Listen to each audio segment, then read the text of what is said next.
আজকের ভিডিওতে আমরা আলোচনা করব নেতাজির প্রেম এবং বিবাহিত জীবন সম্পর্কে। যারা ভিডিওগুলি দেখছেন অথচ চ্যানেলটি সাবস্ক্রাইব করছেন না, তাদের জন্য আমার বিশেষ অনুরোধ, ভিডিওটি ভালো লাগলে অন্তত একটি লাইক এবং চ্যানেলটি সাবস্ক্রাইব করে যাবেন। চিরটা কাল দেখা গেছে নেতাজি মানেই এক রহস্য, নেতাজি মানেই এক ধোঁয়াশা, আর নেতাজি মানেই অস্পষ্ট জীবনচিত্র। নেতাজি সম্পর্কে কোনো কিছুই কেউ স্পষ্ট করে বলতে পারেনি, কারণ সব জায়গাতেই এক প্রকার অস্বচ্ছতা রয়ে গেছে। নেতাজির সম্পূর্ণ জীবনটাই যেন প্রমাণ সাপেক্ষ।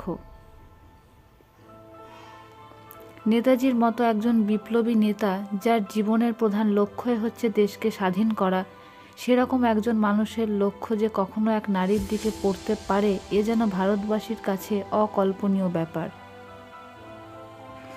কিন্তু কি ভালোবাসার মরশুম প্রত্যেকটা মানুষের জীবনকে একবার ছুঁয়ে যায়, সে যেমনই হোক না কেন, তার মন যত কঠিনই হোক আর কোমলই হোক না কেন।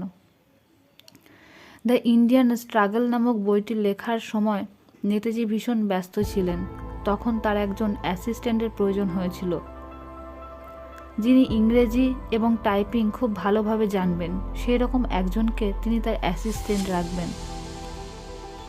23 বছর বয়সী এমিলি সেঙ্কেল এসেছিলেন ইন্টারভিউ দিতে। এই অস্ট্রিয়ান সুন্দরী নেতাজির কাজের জন্য উপযুক্ত ছিলেন, ফলত তাকেই নেতাজি নিজের অ্যাসিস্ট্যান্ট হিসেবে রেখে দিলেন। নেতাজি সুভাষের বড় ভাই শরৎ বসুর নাতি সুগত বসুর লেখা বই থেকে জানা যায়, এমিলির সঙ্গে সাক্ষাতের পর থেকেই সুভাষের জীবনে নাটকীয় পরিবর্তন দেখা দেয়।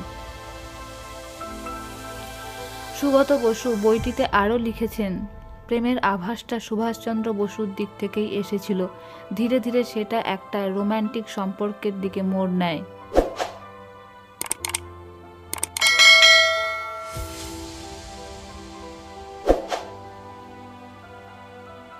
জানা যায় 1937 সালে অস্ট্রিয়ান যুবতী এমিলি সেঙ্কেলকে হিন্দু শাস্ত্র মতে নেতাজি বিয়ে করেন। 1942 সালে 29 নভেম্বর তাদের একমাত্র কন্যা অনিতা বসুর জন্ম হয়।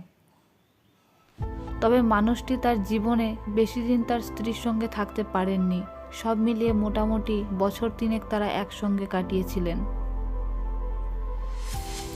কিন্তু সবচেয়ে বেশি আশ্চর্যের বিষয় এটাই যে নেতাজি কখনোই নিজের বিয়ে নিয়ে প্রকাশ্যে মুখ খোলেননি, এমনকি নিজের পরিবারকেও কখনো এমিলি সেঙ্কেলের ব্যাপারে বলেননি।